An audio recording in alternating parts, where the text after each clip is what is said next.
Hello tout le monde. À la base, je voulais vous faire un épisode sur War of the Rohirrim. J'avais commencé à le monter, à le préparer et tout ça. Et je pense que c'est exclusivement pour m'embêter. Mon appareil photo a commencé à faire de la merde. Donc, je suis bon pour tout recommencer. Du coup, j'ai été regarder le jour de la sortie Le Seigneur des Anneaux, la guerre des Rohirrim, donc le film d'animation qui vient de sortir, tout ça. Et bah, on va faire un petit retour là-dessus. Il y aura peu de montage. Ça va être vraiment juste une petite discussion comme ça, enfin un monologue du coup, mais vous pouvez me répondre dans les commentaires, je serai là pour y répondre comme d'habitude. Avant de commencer, si vous souhaitez regarder l'histoire de la guerre des Rohirrim, elle existe sur ma chaîne, c'est la vidéo sur Helm. J'ai modifié récemment la miniature pour qu'elle colle à l'ambiance du dessin animé. J'espère que ça va vous plaire, dans tous les cas, bah on y va.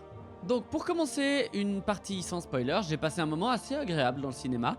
Il y avait peu de monde à la séance pour laquelle j'ai été dans le cinéma, mais franchement c'était sympa. Je suis allé avec ma femme qui, elle, je crois, a passé un excellent moment tout autant que moi.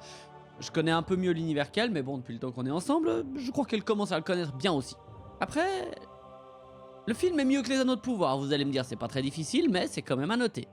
Le scénario est un poil mieux travaillé, les rendus sont mieux, franchement non, c'est mieux que les Anneaux de Pouvoir pour moi. Ensuite, le Rohan, les personnages, le traitement, tout est plutôt vraiment pas mal fait. J'ai franchement un gros point fort pour Helm qui est super bien rendu. Franchement, même au niveau du légendaire, c'est pas trop mal foutu, j'ai l'impression.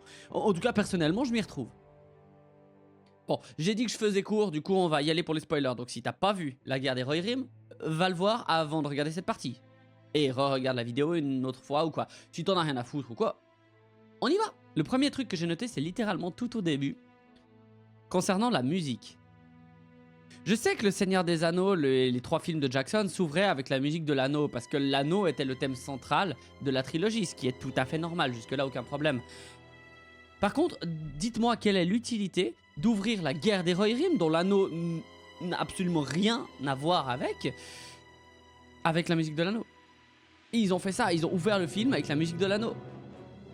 Alors que juste derrière, ils ont un thème du Rohan qui est incroyablement orchestré, qui passe de l'ancien thème de Howard Shore à un nouveau thème qui a été créé.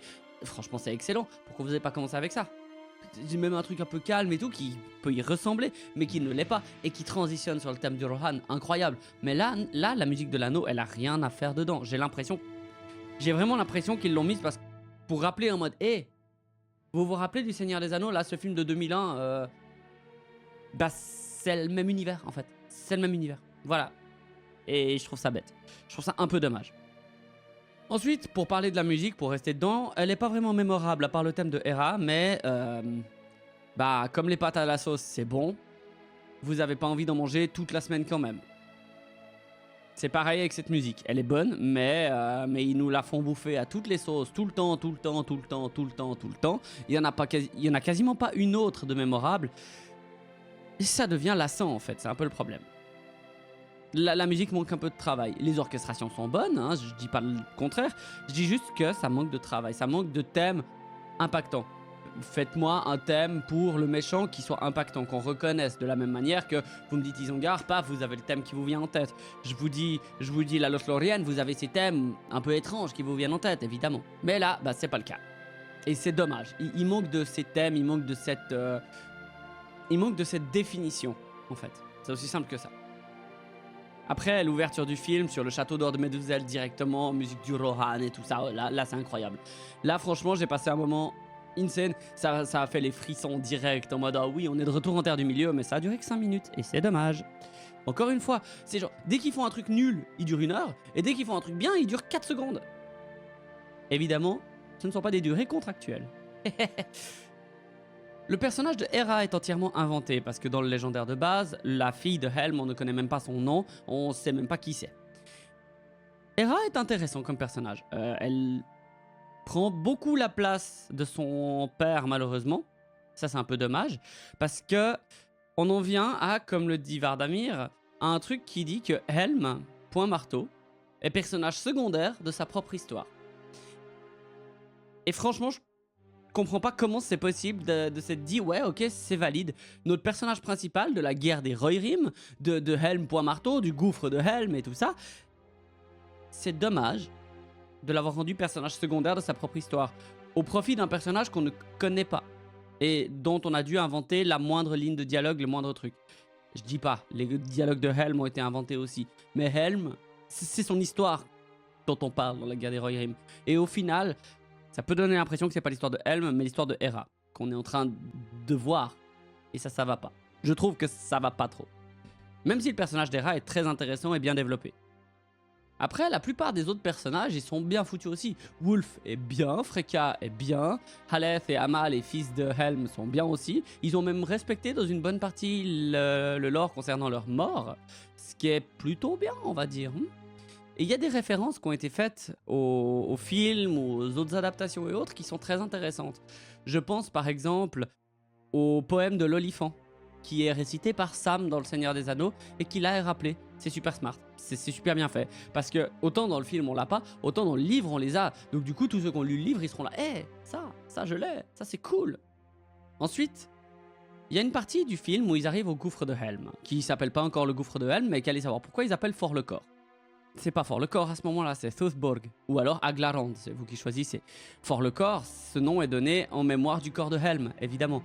Ou si c'est pas ça, corrigez-moi, mais je crois que c'est ça. De toute manière, heureusement, ils l'appellent pas gouffre de Helm.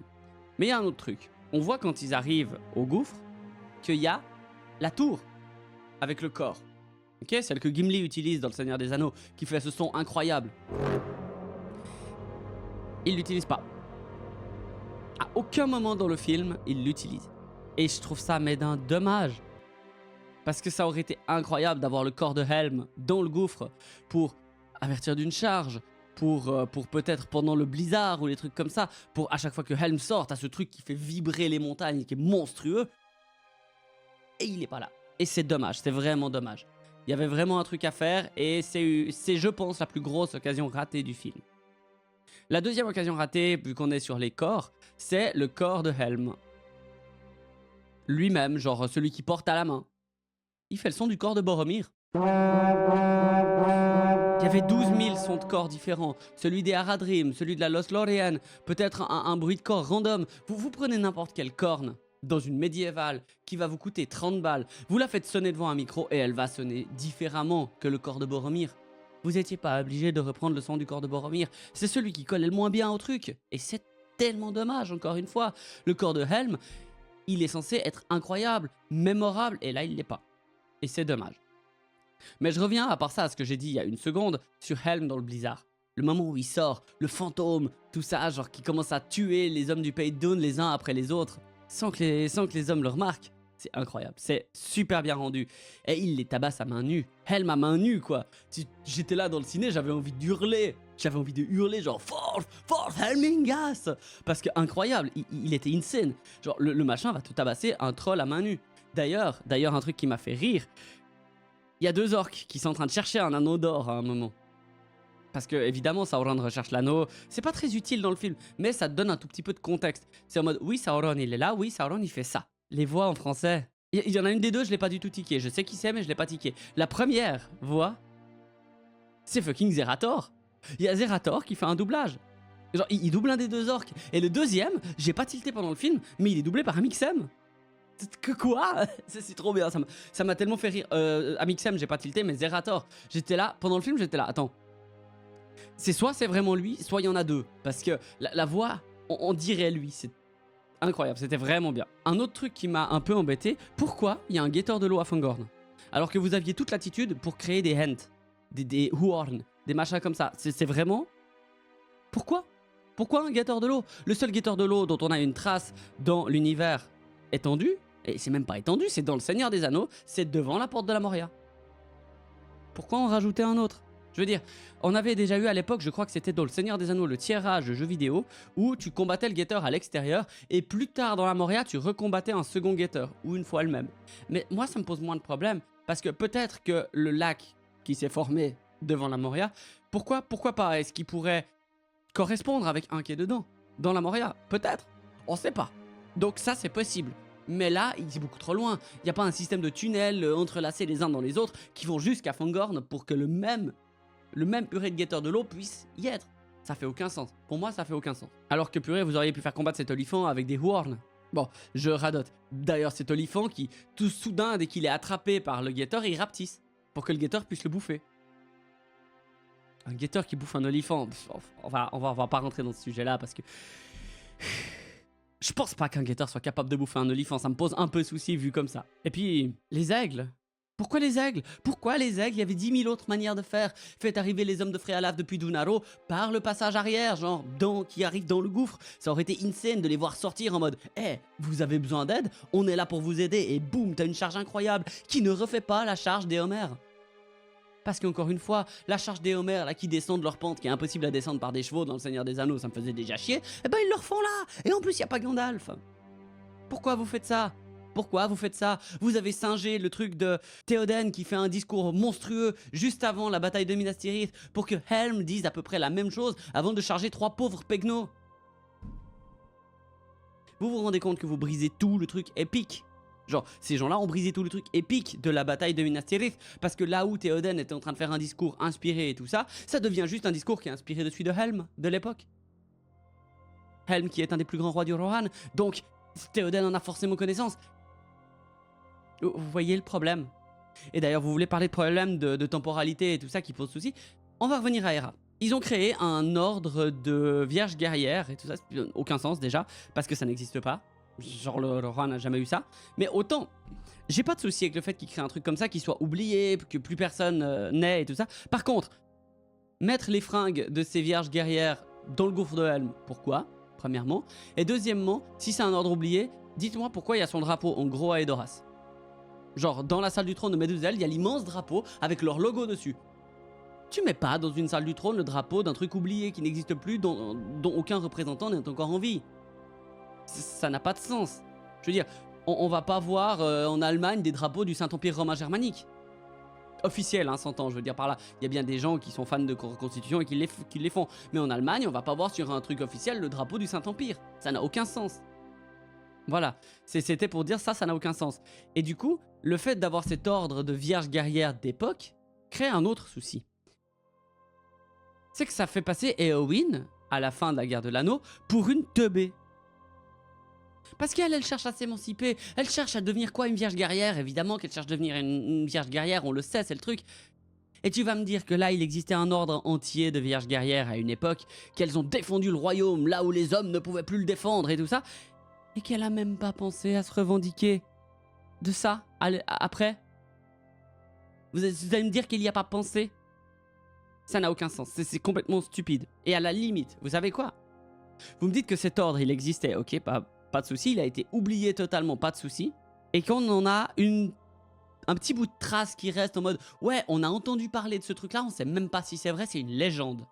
Ok, pas de souci. Hera, elles sont revendiquent. Du coup, elle sait ok, je fais revenir ces vierges guerrières et on y va, on tabasse et tout ça. Et à la fin, au gouffre de Helm, elle meurt.